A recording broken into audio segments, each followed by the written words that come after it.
Hello everyone, welcome back to our channel మా. So అందరూ ఎలా ఉన్నారు? ఐ హోప్ అందరు బాగున్నారు అనుకుంటున్నాను.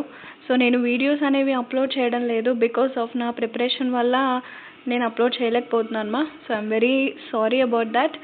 అండ్ ఇంకా ఇక్కడ నుంచి మాత్రం ఖచ్చితంగా ఈ సిరీస్ అనేది కంటిన్యూ చేస్తాను. సో ఎస్ఎస్సి సీజీఎల్కి సంబంధించిన ప్రీవియస్ ఇయర్ క్వశ్చన్ పేపర్స్ అయితే డిస్కస్ చేస్తాను మా, ఓకేనా.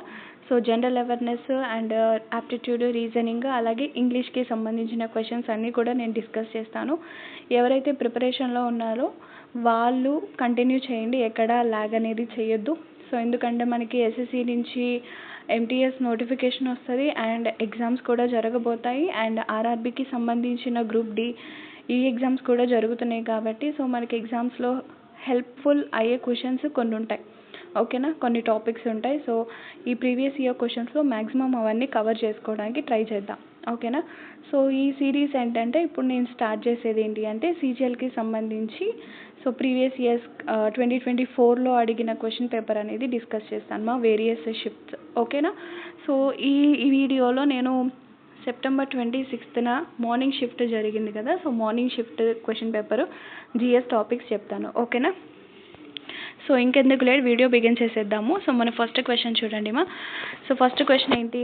Which part of the Indian constitution deals with the election of vice president? So మనకి ఎలక్షన్ ఆఫ్ వైస్ ప్రెసిడెంట్ ఏ పార్ట్కి సంబంధించింది అంటే పార్ట్ 5, ఓకేనా. సో పార్ట్ 5 అనేది మనకి election of vice president. So ఈ టాపిక్ నుంచి మనకి పార్ట్స్ అనేవి చాలా ఇంపార్టెంట్ పాలిటీకి సంబంధించి, ఓకేనా. సో పార్ట్ 1 ఏం డిస్క్రైబ్ చేస్తుంది? యూనియన్ అండ్ టెరిటరీస్, ఓకేనా. సో చాలా ఇంపార్టెంట్, ఈ టాపిక్ ఒకసారి చూసుకోండి. అండ్ నెక్స్ట్ క్వశ్చన్ చూడండి. In which of the following games is the bulk line used? So మనకి ఇది స్పోర్ట్స్ అండ్ టర్మినాలజీస్ రిలేటెడ్, ఓకేనా. స్పోర్ట్స్ దాని రిలేటెడ్గా మోస్ట్ ఇంపార్టెంట్ టాపిక్ అనమాట. సో బల్క్ లైన్ అనేది ఏ గేమ్లో మనకి యూజ్ చేస్తారు అంటే కబడ్డీ, ఓకేనా. సో కబడ్డీ అనేది బల్క్ లైన్ గేమ్, ఓకేనా. Next question. Which of the following statements is not correct? So మనకి కింద ఇచ్చిన స్టేట్మెంట్స్లో ఏది నాట్ కరెక్ట్ అంటే కరెక్ట్ కానిది ఏంటి అని అడుగుతున్నారు. సో మనం స్టేట్మెంట్స్ చూద్దాము. సో ఫస్ట్ స్టేట్మెంట్ ఏంటి? Light year is the unit of distance. So light year అనేది యూనిట్ ఆఫ్ డిస్టెన్స్కి సంబంధించింది కాదు, okay. So it's not correct. And next one, light year is the distance travelled by light in 1 year. So ఇది కూడా కాదు. And light year is the unit of time. So it describes the unit of time. And మనకి light year యొక్క formula ఏంటిమా? So 3 × 10⁸ metre per seconds, ఓకేనా. So ఇది చాలా important అనమాట, ఎన్టీపీసీలో repeated question ఇది. అండ్ దీనికి సంబంధించి మనకి ఫార్ములాస్ బేస్డ్ క్వశ్చన్స్ కూడా అడుగుతారు, లైక్ గ్రావిటేషన్ అలా ఇచ్చేసి కాంబినేషన్ క్వశ్చన్స్ అడిగే ఛాన్స్ ఉందన్నమాట ఈ ఫార్ములా బేస్ చేసుకొని, ఓకేనా. సో ఇది మనకి ఫిజిక్స్ రిలేటెడ్ క్వశ్చన్, ఓకేనా. అండ్ ఇంకొకటి, నేను షార్ట్స్లో కూడా ఫిజిక్స్కి సంబంధించిన జనరల్ సైన్స్కి సంబంధించిన క్వశ్చన్స్ అన్నీ కూడా నేను ఇంపార్టెంట్ వేరియస్ ఎగ్జామ్స్లో అడిగినవన్నీ కూడా నేను అప్లోడ్ చేస్తున్నాను మా. సో ఒకవేళ మీకు పాసిబుల్ ఉంటే ఖచ్చితంగా షార్ట్స్ కూడా చూడండి, ఓకేనా. So next question. What is the economic justification for subsidies in the agriculture sector? So agriculture సెక్టర్లో మనకి ఎకనామిక్ సబ్సిడీస్ ఏంటి? సో మనకి ఏంటిది అంటే it is an incentive to provide the benefits of advanced technology. So advance technology ఒకటి, and decrease the cost of production. So production యొక్క cost అనేది తక్కువగా ఉండాలి అగ్రికల్చర్ సెక్టర్, ఓకేనా. సో ఇది మనకి చాలా ఇంపార్టెంట్. నెక్స్ట్, ఇది మనకి కరెంట్ అఫైర్స్ రిలేటెడ్ మా, ఓకేనా. So current affair last 6 months and present current అవి చాలా చూసుకోండి, అవి ఎనఫ్, ఓకేనా. Next, the Environment Protection Act 1986 empowers the dash to establish authorities charged with the mandate preventing environmental pollution in all its forms. So central government. So మనకి environment protection act దేని కింద ఏ cadre కింద వస్తుంది? Under central government కింద వస్తుంది, ఓకేనా. So మనకి act యొక్క ఇయర్ చాలా ఇంపార్టెంట్, 1986, ఓకేనా. ఎన్విరాన్మెంట్ ప్రొటెక్షన్ యాక్ట్ వచ్చేసరికి 1986, ఓకే. నెక్స్ట్, ఈ యాక్ట్స్ కూడా చాలా ఇంపార్టెంట్, గుర్తుపెట్టుకోండి. వైల్డ్ లైఫ్ ప్రొటెక్షన్ యాక్ట్ 1972, ఓకేనా. సో ఇది కూడా చాలా important. Next, which of the following articles and parts of the Indian constitution deal with state legislature? So మనకి స్టేట్ లెజిస్లేచర్ ఏ పార్ట్స్కి సంబంధించింది అని అడుగుతున్నారు. సో ఇది కూడా మనకి పాలిటీ చూసారు కదా, పార్ట్స్ నుంచి మనకి 2 బిట్స్ అనేవి పడ్డాయి. సో మనకి స్టేట్ లెజిస్లేటర్కి సంబంధించి ఏంటి అంటే ఆర్టికల్ 168 to 212. సో ఇది పార్ట్ ఈ పార్ట్ ఏమో పార్ట్ 4. ఓకేనా. సో ఇది మనకి పార్ట్ 4 స్టేట్ లెజిస్లేచర్కి సంబంధించి.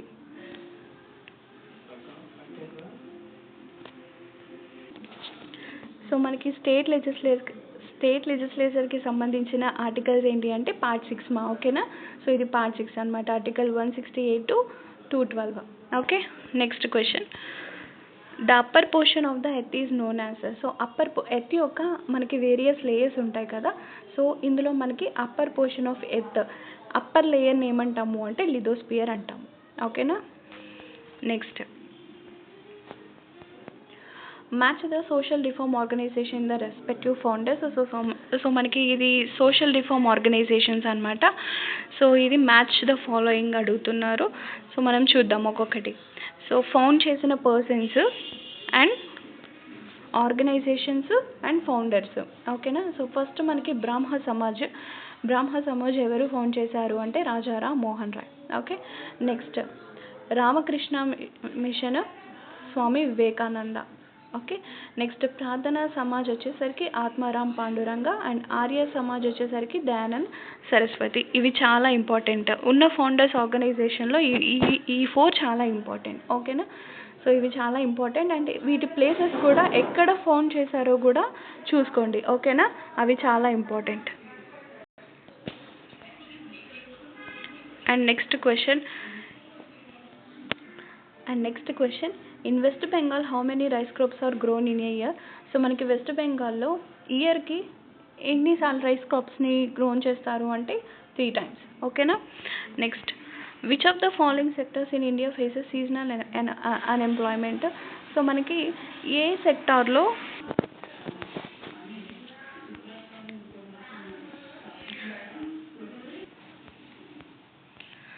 సో మనకి వెయిట్మా